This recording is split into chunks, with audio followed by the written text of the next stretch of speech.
Hello class 12th, welcome to Zenith Guru. मैं हूं निकी पंडित और आज का हमारा टॉपिक है nucleophilic substitution reaction. Nucleophilic substitution reaction के अंदर हम पढ़ने वाले हैं SN1 एंड SN2। तो देखो SN1 SN2 पढ़ने से पहले हमें बेसिक चीज़ें पता होनी चाहिए। हमें ये पता होना चाहिए कि न्यूक्लियोफाइल होता क्या है और ये अटैक कैसे करता है। तो सबसे पहले हम वही जानेंगे। बेसिकली हमको ले लेना है यहाँ पे एक, क्या लेंगे हम यहाँ पे एक एल्काइल हैलाइड ले लेते हैं। लेट्स सपोज कि हमने यहाँ पे ले लिया है RX।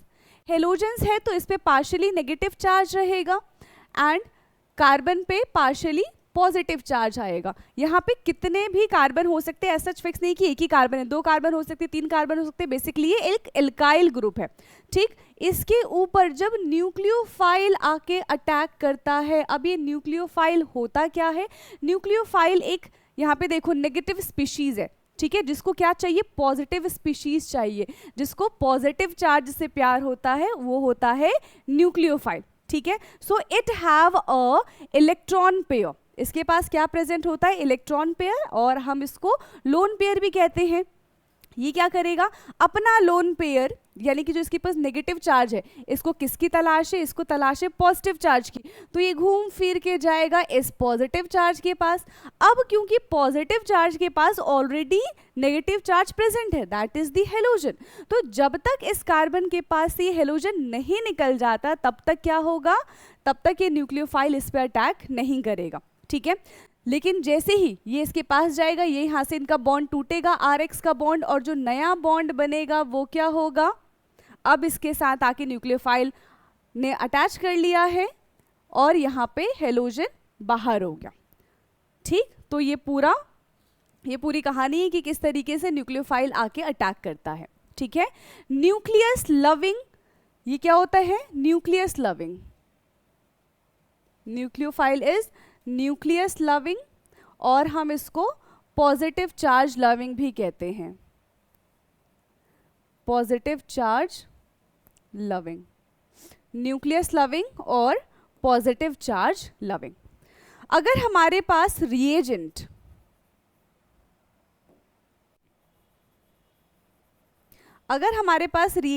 NaOH है, तो NaOH रिएजेंट में से न्यूक्लियोफाइल क्या निकलेगा? न्यूक्लियोफाइल होगा OH, और यहां पे कंपाउंड क्या बनेगा? एल्कोहल। वहीं अगर हमारे पास रिएजेंट KOH है तो KOH में से भी हमें न्यूक्लियोफाइल OH ही मिलेगा, और कंपाउंड यहाँ पे क्या बनेगा? एल्कोहल। तो इसी तरीके से आपको ये आइडेंटिफाई करना होता है कि किस रिएजेंट में से कौन सा न्यूक्लियोफाइल होगा। जैसे कि वाटर है, ठीक है, अब एक ले लो, वाटर ले लो, तो वाटर से न्यूक्लियोफाइल क्या बनेगा? यहाँ पे OH, और यहाँ पे फिर से अगेन क्या हो जाएगा? ये एल्कोहल। ऐसे ही आप और भी एग्जाम्पल ले सकते हैं, जैसे कि सोडियम एल्कोक्साइड ले लो, NaOR। सोडियम एल्कोक्साइड क्या होता है? NaOR। तो इसका जो न्यूक्लियोफाइल बनता है वो OR बनता है। अब OR क्या है? यहाँ पे ROR, याद आया कुछ? ROR क्या होता है? ईथर होता है। सोडियम एल्कोक्साइड ले लो,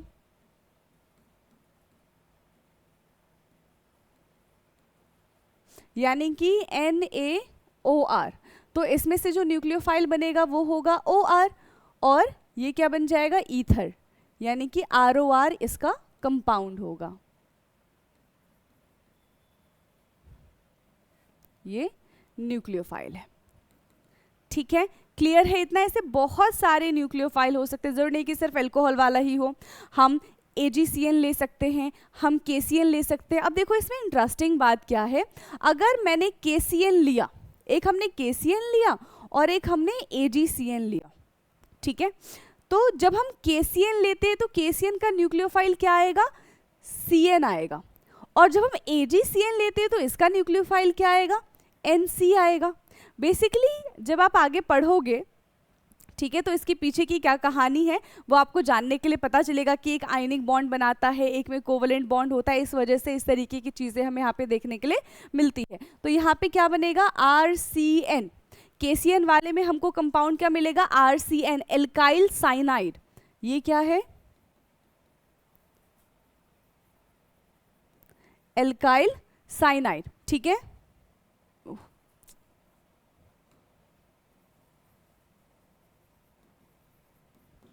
ठीक, सेकेंड क्या है, जब NC बनेगा तो यहाँ पे क्या बनेगा, RCN की RNC, यहाँ पे RNC हो जाएगा और ये हो जाएगा एल्काइल आइसोसाइनाइड। क्लियर, ये क्या बनेगा, एल्काइल आइसोसाइनाइड। तो इस तरीके से हम न्यूक्लियोफाइल को बना सकते हैं, ठीक है। अब इसी के अंदर मैंने आपको बताया था कि हम किस किस के बारे में पढ़ेंगे, SN1 एंड SN2 के बारे में पढ़ेंगे। तो फटाफट से हेडिंग लिखो SN1 एंड SN2, ठीक है।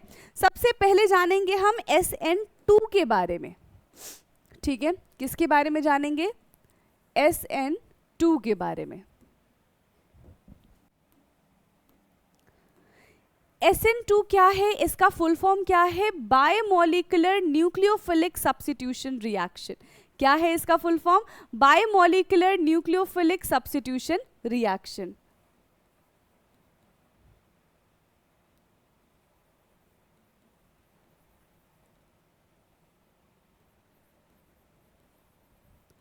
बायोमोलिकुलर न्यूक्लियोफिलिक सब्स्टिट्यूशन रिएक्शन, ठीक। अब बायोमोलिकुलर है तो जब हम इसकी मॉलिक्यूलैरिटी को चेक करते हैं, मॉलिक्यूलैरिटी से कुछ याद आया, हमने केमिकल काइनेटिक में मॉलिक्यूलैरिटी के बारे में समझा था, ठीक है। मॉलिक्यूलैरिटी क्या होता है कि कितने स्पीशी आपस में परफेक्टली कोलाइड कर रहे हैं, ठीक है, और एक प्रोडक्ट का फॉर्मेशन कर रहे हैं, उसको हम मॉलिक्यूलैरिटी कहते हैं। तो यहां पे क्या है, मॉलिक्यूलैरिटी जो है SN2 की मॉलिक्यूलैरिटी होती है 2 and order of the reaction is also 2, ठीक है। And follow second order reaction, और ये किसको फॉलो करते हैं, ये सेकेंड ऑर्डर रिएक्शन को फॉलो करते हैं। अब सेकेंड ऑर्डर रिएक्शन का क्या मतलब है कि नहीं, दो चीज पे ये डिपेंड करेगा। तो ये एल्काइल हैलाइड जो है हमारा, ठीक है, यानी कि जो हमारा एल्काइल हैलाइड है यानी कि रिएक्टेंट है, ये उस पे भी डिपेंड करता है, और किस टाइप का हम रिएजेंट ले रहे हैं ये उस पे भी डिपेंड करता है, ठीक है। And follow the second order reaction, this means rate of reaction, this means rate of reaction depend upon the alkyl halide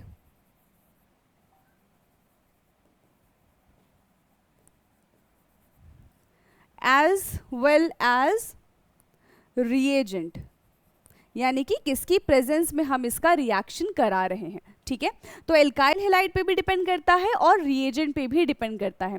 SN2 reaction single step reaction है, ठीक है। कैसा रिएक्शन है ये, सिंगल स्टेप रिएक्शन है। इतना पॉइंट मेंशन कर लिया, इसको फटाफट से लिखो, फिर आगे हम जानेंगे। SN1 is a single step reaction, sorry SN1 नहीं, SN2। SN2 is a single step reaction। यहाँ पे कार्बोकटायन का फॉर्मेशन नहीं होता है, ठीक है। यहाँ पे क्या होता है, कोई इंटरमीडिएट नहीं बनता है। सो SN2 is a single step reaction and no intermediate form, कोई इंटरमीडिएट का यहाँ पे फॉर्मेशन नहीं होता है। क्लियर है, समझ में आया। अब इसके हम रिएक्शन को देखते हैं कि किस तरीके से ये होगा। लेट्स सपोज कि हमारे पास एल्काइल हैलाइड है, ठीक है। ये क्या है, एल्काइल हैलाइड, अभी हमने देखा था इसके ऊपर होगा पार्शियली नेगेटिव चार्ज, कार्बन के ऊपर होगा पार्शियली पॉजिटिव चार्ज। इस पे अटैक करेगा न्यूक्लियोफाइल, क्या अटैक करेगा इस पे, न्यूक्लियोफाइल आके इस पे अटैक करेगा, ठीक है। अब होगा ये कि यहां पे क्या होता है, कि यहाँ पे नेगेटिव चार्ज है, ठीक है, यहीं से अगर ये नेगेटिव चार्ज जाएगा तो नेगेटिव नेगेटिव के बीच में क्या होगा, रिपल्शन होगा, इनके बीच में से लड़ाई हो जाएगी, क्योंकि दोनों सेम ही हैं, दोनों एक ही जैसी क्वालिटी के हैं, दोनों के अंदर एक ही जैसा चार्ज है, तो वो एक दूसरे को रिपेल करेंगे और कभी भी न्यूक्लियोफाइल जो है वो कार्बन से आके अटैक नहीं कर पाएगा, ठीक है, ओके। तो यानी कि आगे तो एक बॉडीगार्ड खड़ा है और ये इससे लड़ाई कर नहीं सकता, क्योंकि इसको पता है कि इसको इसी को निकालना है, तो कुछ ना कुछ दूसरा तरीका करके ये न्यूक्लियोफाइल इस हेलोजन को निकालने की कोशिश करेगा, सामने से ये कर नहीं पाएगा, ठीक है। तो ये क्या करेगा, ये कोशिश करेगा कि मैं पीछे से जाके कार्बन पर अटैक कर दूं, ठीक है, तो इस हेलोजन को यहां से निकलना पड़ेगा। अब ये पीछे से जाके अटैक कब कर पाएगा, जब पीछे बॉडीगार्ड्स नहीं होंगे, या फिर अगर होंगे ज्यादा ताकतवर नहीं होंगे, मतलब ठीक है एक एक हड्डी के बॉडीगार्ड होंगे तो चलेगा। अब एक एक हड्डी के बॉडीगार्ड का क्या मतलब है कि यहाँ पे जो स्पीशीज होने चाहिए वो कैसे होने चाहिए, हाइड्रोजन स्पीशीज होनी चाहिए। लेट्स सपोज कि अगर मैंने CH3 लगा दिया तो CH3 हाइड्रोजन की कंपैरिजन में तो बहुत ज़्यादा पावरफुल है, तो फिर ये न्यूक्लियोफाइल को इधर आने नहीं देंगे, ठीक है, फिर ये न्यूक्लियोफाइल को आने नहीं देंगे, इस कार्बन पर अटैक नहीं करने देंगे। तो अगर बैक साइड में इस कार्बन के पास 3 हाइड्रोजन प्रेजेंट होते तो इजीली न्यूक्लियोफाइल आके इस पे अटैक कर सकता है, और यहाँ पे हमें क्या देखने के लिए मिलेगा, एक ट्रांजिशन स्टेट देखने के लिए मिलेगा, ठीक है, एक ट्रांजिशनल स्टेट बन जाएगा यहाँ पे H X, और ये कुछ इस तरीके से हमें देखने के लिए मिलेगा। धीरे धीरे न्यूक्लियोफाइल इस पे अटैक कर रहा है और इसकी वजह से धीरे धीरे हेलोजन्स को निकलना पड़ेगा। उसके पीछे का क्या रीजन है, उसके पीछे का रीजन ये है कि कार्बन के never be pentavalent, carbon 5 bond बना ही नहीं सकता, वो तो हाईली अनस्टेबल हो जाएगा। तो यहाँ पे एक ट्रांजिशनल स्टेट बनता है जो कि हाईली अनस्टेबल होता है, ठीक है, ये क्या है, एक ट्रांजिशनल स्टेट है जो कि हाईली अनस्टेबल होता है, कुछ सेकेंड्स के लिए बनता है और ये टूट जाता है, और फिर यहाँ से जो हेलोजन होगा वो बाहर निकल जाएगा और न्यूक्लियोफाइल आके इस पे अच्छी तरीके से अटैक कर पाएगा। समझ में आया?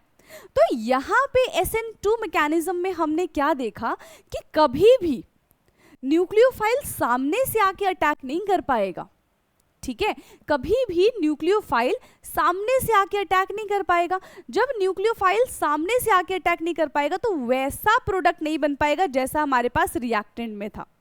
तो हमेशा SN2 जो है वो इन्वर्जन हमें प्रोडक्ट देता है, ठीक है, किसका फॉर्मेशन करता है वो, ये इन्वर्जन कॉज करता है, यानी कि जस्ट उसका ऑपोजिट, जहां से हमने नेगेटिव स्पीशीज को निकाला है उसके जस्ट ऑपोजिट साइड्स में हमें नेगेटिव स्पीशीज लगे हुए दिखती है। So this reaction cause a inversion of structure of product, this reaction cause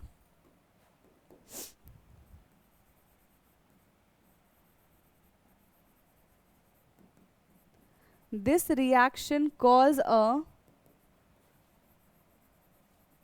inversion, ठीक है, यानी कि जस्ट ऑपोजिट साइड में। तो this reaction cause a inversion in structure of product, in structure of product, ठीक है, ये क्या कॉज करता है, इन्वर्जन कॉज करता है। समझ में आ गया? इस वजह से अगर कार्बन 1 डिग्री है तो रिएक्शन एकदम फास्ट होगा SN2 मैकेनिज्म में, 2 डिग्री है तो ठीक है, लेकिन अगर 3 डिग्री होगा तो बहुत ज़्यादा टफ हो जाएगा, बहुत मुश्किल है कि न्यूक्लियोफाइल वहाँ पे अटैक कर पाए। तो यहाँ पे क्या है, 1 डिग्री सबसे बेस्ट है, फिर 2 डिग्री और 3 डिग्री का बहुत ज़्यादा रेयर चांस होता है और हो भी नहीं पाता, ठीक, समझ में आ गया? तो यहाँ पे हमारा SN1 मैकेनिज्म होता है, सॉरी SN2 मैकेनिज्म होता है ओवर। अब हम बात करते हैं SN1 मैकेनिज्म की, यानी कि unimolecular nucleophilic substitution reaction. SN1, okay, क्या है SN1? Unimolecular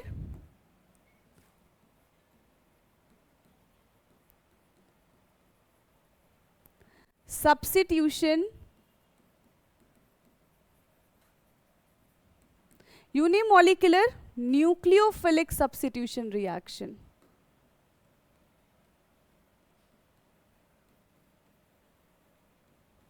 nucleophilic substitution reaction,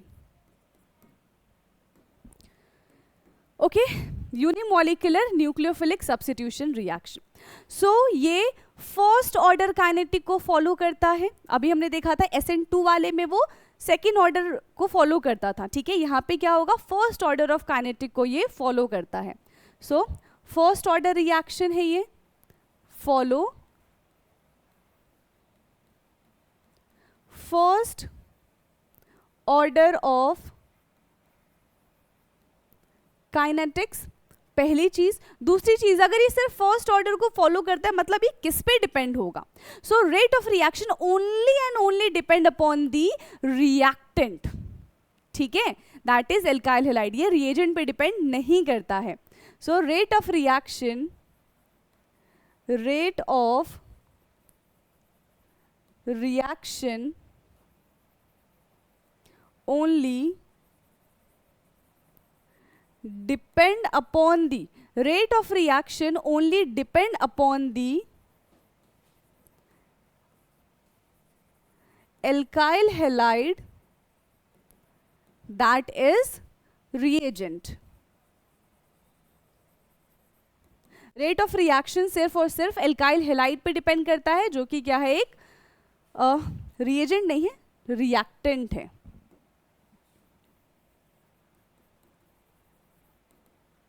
clear. जो SN1 होता है वो 2 स्टेप रिएक्शन है। This reaction takes place in 2 step. This reaction takes place in 2 step.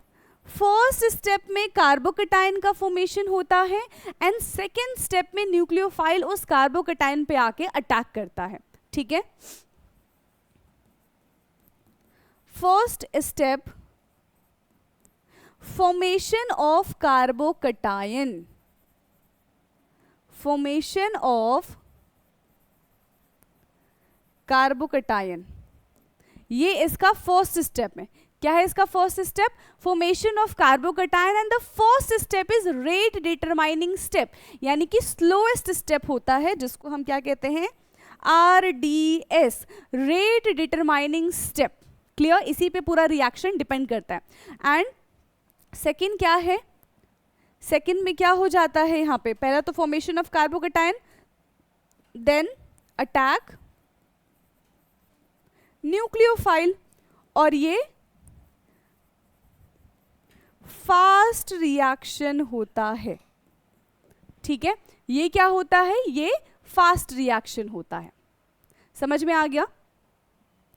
यहां पे SN1 मैकेनिज्म में जो हम रिएजेंट लेते हैं, ठीक है, SN1 मैकेनिज्म में जो हम रिएजेंट लेते हैं वो कैसा होता है, पोलर प्रोटिक सॉल्वेंट का हम इस्तेमाल करते हैं। जैसे कि वाटर की प्रेजेंस में हमने रिएक्शन करा दिया, एल्कोहल की प्रेजेंस में हमने रिएक्शन करा दिया, ठीक है।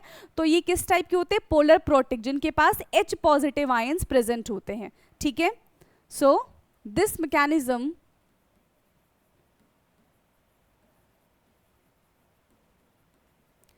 takes place in polar protic solvent like water, alcohol and यहाँ पे क्या हो जाएगा हमारे पास कार्बोक्सिलिक ग्रुप, ठीक। तो ये कैसे हैं, ये पोलर प्रोटिक है। अब इसका मैकेनिज्म समझते हैं हम। हमारे पास एक एल्काइल ग्रुप है, यहाँ पे हेलोजन अटैच है, बिल्कुल जैसा हमने पहले किया था वैसा ही। अब पहले क्या होगा, first step is formation of carbocation. तो पहला स्टेप क्या होता है, स्लो स्टेप, यानी कि रेट डिटरमाइनिंग स्टेप। यहां से क्या होगा, सबसे पहले हेलोजन निकल जाएगा, ठीक है। जब हेलोजन यहां से निकलेगा तो इसके ऊपर आ जाएगा पॉजिटिव चार्ज एंड हेलोजन यहां से हो गया बाहर। अब इस पॉजिटिव चार्ज पे आके न्यूक्लियोफाइल अटैक कर सकता है। अब देखो इसमें डिफरेंस क्या है, जब इस पे न्यूक्लियोफाइल आके अटैक करेगा तो न्यूक्लियोफाइल की खुद की मर्जी होगी। यहाँ पे खुद की मर्जी क्या है, न्यूक्लियोफाइल का मन करेगा तो वहीं पे आके अटैक करेगा जहां से हेलोजन निकला है। इसका मन करेगा तो ये बैक साइड से जाके भी अटैक कर सकता है। मतलब ये रिटेंशन और इन्वर्जन दोनों बना सकता है। रिटेंशन प्रोडक्ट भी बना सकता है और इन्वर्जन प्रोडक्ट भी बना सकता है। रिटेंशन का क्या मतलब है कि वहीं पे आके अटैक करेगा जहां पे से ये हेलोजन निकला है, ठीक है। और इन्वर्जन का क्या मतलब है कि जहां पे हेलोजन उसके बैक साइड में जाके अटैक कर देगा, ठीक। तो यहाँ पे क्या है, ये मान लो कि यहाँ पे ये न्यूक्लियोफाइल अटैक कर सकता है और ये यहाँ पे भी इसके बैक साइड पे भी न्यूक्लियोफाइल आके अटैक कर सकता है, ठीक है। दोनों के दोनों स्टेबल होंगे, क्लियर। अगर वहीं पे आके अटैक कर रहे हैं तो इसने क्या कर दिया, रिटेंशन कर दिया, ठीक है, एग्जैक्ट वही कॉपी कर दिया। लेकिन अगर बैक साइड में आके कर रहे हैं तो वो क्या हो जाता है, इन्वर्जन हो जाता है। समझ में आ गया। अब यहाँ पे देखो, जैसे हमने देखा था ना SN2 में कि 1 डिग्री होगा तो बहुत फास्ट रिएक्शन होगी, 2 डिग्री होगा तो हाँ ठीक है, 3 डिग्री में पॉसिबल नहीं है। वहीं अगर हम SN1 मैकेनिज्म की बात करें तो यहाँ पे हमें एक बात ध्यान में रखनी है कि यहाँ पे कार्बोकैटायन का फॉर्मेशन होता है and carbocation is more stable in 3 degree, ठीक है। क्योंकि पॉजिटिव चार्ज को संभालने के लिए हमें बड़े बड़े लोग चाहिए, और बड़े बड़े लोग क्या होते हैं, जैसे एल्काइल ग्रुप हो गया कोई, हाइड्रोजन तो एक छोटा सा बच्चा है, वो कैसे इस कार्बोकैटायन को संभालेगा, तो वो अनस्टेबल हो जाएगा, ठीक है। सो यहाँ पे जो अगर हम स्टेबिलिटी की बात करें तो 3 डिग्री में बहुत फास्ट रिएक्शन होगा, देन 2 डिग्री और 1 डिग्री में तो यहाँ पे पॉसिबल ही नहीं है। तो ये था हमारा SN1 मैकेनिज्म, क्लियर। तो आई होप कि आपको न्यूक्लियोफिलिक सब्स्टिट्यूशन रिएक्शन बहुत अच्छे से समझ में आया होगा। आप अपने नोट्स खुद बनाएंगे तभी आपको ज़्यादा बेटर तरीके से समझ आएगा। जितने ज़्यादा क्वेश्चन प्रैक्टिस करेंगे उतना ज़्यादा अच्छे से आपको समझ में आएगा। क्लियर स्टूडेंट्स, बाकी की बातें हम करेंगे नेक्स्ट क्लास में, तब तक पढ़ते रहिए। Thank you so much.